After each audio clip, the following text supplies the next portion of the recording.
बीरो कहूँ, अणिमा कहूँ या अणिमा, क्या नाम से जीवन पर फर्क पड़ता है या फिर एक भ्रम शायद पड़ता है और धीरे धीरे हम इसे जीवन में उतारते चले जाते हैं।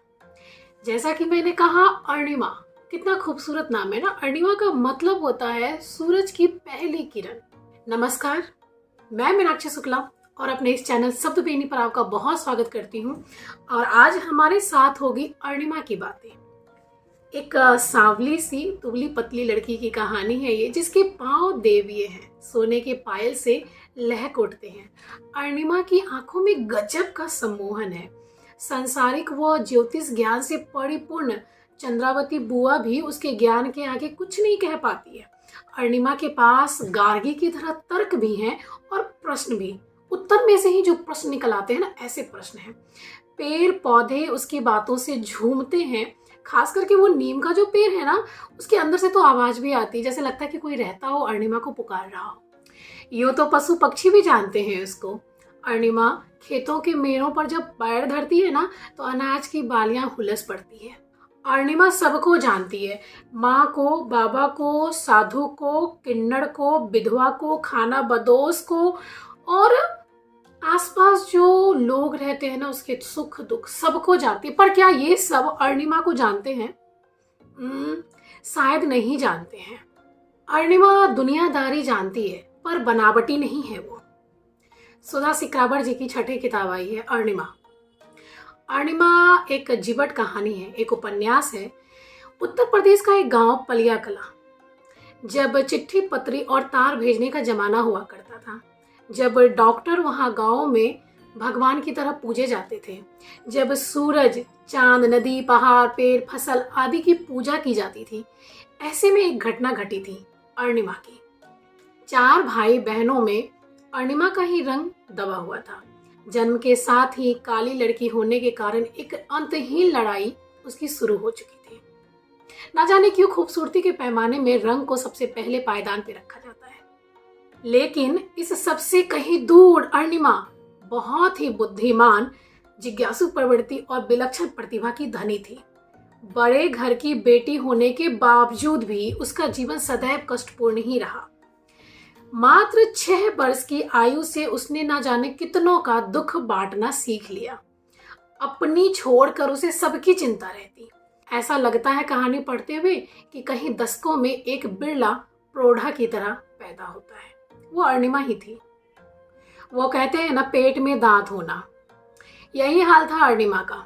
कहानी में एक जगह अणिमा कहती है कि बचपन की एक घटना ने उसे मजबूत बनाया, पर यही घटना उसके जीवन को डस गई। तो चलिए बात करते हैं अणिमा के बचपन की, जब वो बीरो हुआ करती थी। लगभग 4 वर्ष की आयु से ही वो बराबरी की बातें करती है और ऐसी बातें उठाती है जो सामान्य व्यक्ति को सोचने पर मजबूर करता है, अटपटा लगता है, और वो सोचता है क्या सच में ऐसा है। उसके प्रश्न जो है मन को उद्विग्न करते हैं, उद्वेलित करते हैं। बीरो में सहन करने की क्षमता इतनी है कि पाषाण रो पड़े, पर बीरो कहीं ना कहीं उस घटना के बाद इतना रोई कि उसके आंसू सूख गए। फिर वो रोती नहीं है, उसके आंसू नहीं निकलते हैं। और उसके बाद वो कहना शुरू करती है सबसे कि अब है ना, उसे अणिमा नहीं कह पा रहे हो, बहुत बड़ा है, तो अणिमा ही कहा करो। 6 वर्ष की आयु से जो सबके सुख दुख वो बांटना सीख गई है, अब वो लड़की अणिमा हो गई। 6 वर्ष की आयु होते होते वो ईश्वर की सत्ता को मानने से इनकार करती है। कहती है समाज में जो इतनी असमानता है वो क्यों है। वो इससे भी परेशान है। रमुआ काका, जो बाद में उसके गुरु भी बनते हैं, तो वो किन्नर है, पर क्यों है वो? जब ईश्वर अपने सभी भेजे हुए जीवों से इतना प्यार करते हैं, अगर उसे कष्ट है तो वो क्यों है? विधवाओं को, बाल विधवा जो हो चुकी है कमला मौसी, क्यों इतनी परेशान है? उसे ही दंश क्यों झेलने पड़ रहे हैं, जिसके पूरे जीवन में कभी कोई सुख नहीं मिला? छोड़ी हुई स्त्री जो है, उसके हिस्से में ही सारा अपमान क्यों है? अकीदा, जो एक खाना बदोश है, कहती है पूरा संसार उसका घर है, पर उसका कोई घर नहीं है। ऐसा क्यों है? अणिमा के इतने प्रश्न हैं कि इस समीक्षा में सारे प्रश्नों का उल्लेख करना भी संभव नहीं है। इसके लिए तो आपको किताब पढ़नी पड़ेगी, है ना। हाँ, किताब पढ़ते हुए आपको महसूस होगा कि रामेश्वरी इतनी कठोर क्यों हो जाती है। रामेश्वरी, अणिमा की माँ, आपको गुस्सा आ रहा है रामेश्वरी पर किताब पढ़ते हुए, लेकिन वो अरुणिमा बीरो माँ को पकड़ कर ही सोती है। पाठक पढ़ते हुए ये सोचने लगता है कि रामेश्वरी जाने अनजाने ही अरुणिमा को सारे घरों का बोझ कैसे दे देती है। इतना काम, और अपने घर का काम तो कर ही रही है, साथ में दूसरे के घरों का भी काम कर रही है। क्यों? इतनी छोटी सी आयु जहाँ खेलने कूदने की होती है, वो वहाँ घर संभाल रही है। अरुणिमा बड़ों की परेशानी में धीरे धीरे घुसती चली जाती है और अपना बचपन जी नहीं पाती है। ये परेशानी ना कहीं पाठक की अपनी परेशानी बन जाती है। उसे गुस्सा आता है, उसे बुरा लगता है, अरे यार वो छोटी बच्ची है, उसे जीने दो अपना बचपन। पर नहीं, ऐसा नहीं होता है। फिर आप सोचने लग जाते हैं, क्या 6 साल की बच्ची पूरे घर को संभाल सकती है? क्या संभव है 8 साल की उम्र में 10-20 किताब दिन रात में पढ़ लेना? क्या संभव है 2-2 दवाखानों का भार बहुत हद तक संभाल लेना? हालांकि लेखिका ये बार बार कहती है कि अरुणिमा के साथ गलत हो रहा है। हम अपने आसपास देखते हैं ऐसा, पर शायद बड़े घरों में हमने नहीं देखा होगा।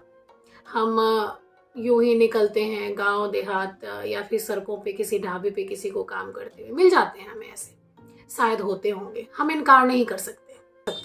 हाँ, उम्र शायद बड़ी होती तो एक बार सोचा जा सकता था, लेकिन इस बात से इनकार नहीं किया जा सकता कि ऐसे भी विलक्षण विशेष व्यक्ति होते हैं जिसके पास ज्ञान से लेकर घरों के भी कार्यों में दक्षता होती है। और अपनी इसी बाक पटुता और होशियारी बुद्धिमानी की वजह से अरुणिमा अपने भाई बहनों के आंख की किरकिरी भी बन जाती है जाने अनजाने। लेखिका के द्वारा लिखी गई भूमिका कहानी की पृष्ठभूमि तैयार नहीं करती, बल्कि बहुत ही बदले हुए समय का, अभी के परिस्थितियों का अवलोकन देती है। शुरुआत में कहानी आपको थोड़ी बोझिल लग सकती है, क्योंकि इस तरह की कहानियों की जो पृष्ठभूमि तैयार होती है, जो आगे हम घुसते हैं, तो उसकी भूमिका बनाना और उसकी परिस्थितियों को बताना थोड़ा अलग होता जरूर है। तो लेकिन धीरे धीरे पढ़ते हुए अरुणिमा का सुख दुख आपका हो जाता है।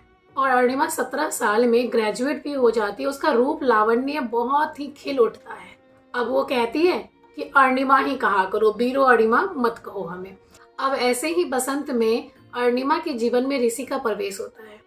अरुणिमा का सुख हमारा अपना सुख लगने लगता है और पाठक भी अरुणिमा के भावी सुखद जीवन की कल्पना करने लगते हैं। कहानी बड़ा ही रोचक मोड़ लेती है, पर कहते हैं ना, प्रेम में सारी होशियारी धरी की धरी रह जाती है।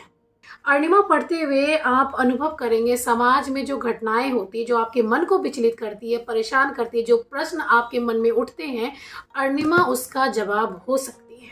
हृदय की विवस्था चंचलता को आश्रय देती है।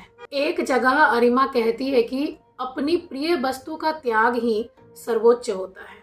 ऐसे बड़े ही खूबसूरत 25 लाइन जो ज्ञान की बातों से भरे हुए हैं, वो मिल जाएंगे आपको इसमें।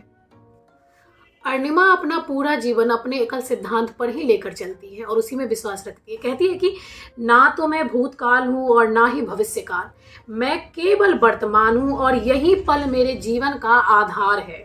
लेखिका अंत में विचार मग्न लगी। वो कहती है कि मैं किसकी कहानी कहूँ, ऋषि मलिक की कहानी कहूँ या अरुणिमा की कहूँ। तो मुझे लगता है एक पाठक के तौर पे ये कहानी सिर्फ अरुणिमा की ही है। ऋषि की कहानी कुछ और होगी, हाँ, जिसमें अरुणिमा का महत्वपूर्ण पात्र अवश्य होगा। ऋषि की कहानी में अरुणिमा लिखी जाएगी, संभवतः तब जाके ऋषि की कहानी मुकम्मल होगी। 5 भागों में लिखी गई कहानी में खरी बोली हिंदी और कहीं कहीं अवधी का भी प्रयोग हुआ है। पहला भाग बिहान से शुरू होकर अंतिम भाग सांझ पर खत्म हो जाता है। पूरा जीवन है ना। अनिल विश्वकर्मा जी के द्वारा बनाया गया अरुणिमा का कठोर पृष्ठ आवरण पूरी तरह से कहानी से मिलता है और सच कहूँ तो काबिल तारीफ है। जब आप अरुणिमा पढ़ते हैं ना, तो ये सीधे दिल में उतरती है और कहानी पढ़ते पढ़ते ये जो पृष्ठ आवरण का अक्स है ना, धीरे धीरे मन में घर कर लेता है। हाँ, अरुणिमा ऐसी ही दिखती होगी, खास करके जब वो ऋषि से मिलती है ना, तो अपनी सी लगती है। तो चलिए, राइटर्स पॉकेट पब्लिकेशन से आई अरुणिमा कुल 316 पेज की मोटी सी किताब है, जिसमें आपको बहुत कुछ मिलेगा। आपके बहुत सारे प्रश्नों का उत्तर मिलेगा, आपके मन को शांति मिलेगी और थोड़ी सोच में भी आप जाएंगे ज़रूर। तो आपको ये आसानी से अमेज़न, फ्लिपकार्ट आदि पर मिल जाएगा। तो आप हमें ज़रूर बताइएगा कि आपको हमारी ये समीक्षा कैसी लगी। अभी तक अगर आपने चैनल को सब्सक्राइब नहीं किया तो ज़रूर कीजिए, और आगे आप किन किताबों की समीक्षा हमारे चैनल पर देखना चाहते हैं आप हमें ज़रूर बताएं। हम पूरी कोशिश करेंगे हम उस किताब को पढ़ें और आपको कुछ अच्छा दे पाएँ। बहुत बहुत धन्यवाद। और हाँ, प्रतिक्रिया ज़रूर देते जाइएगा। शुक्रिया।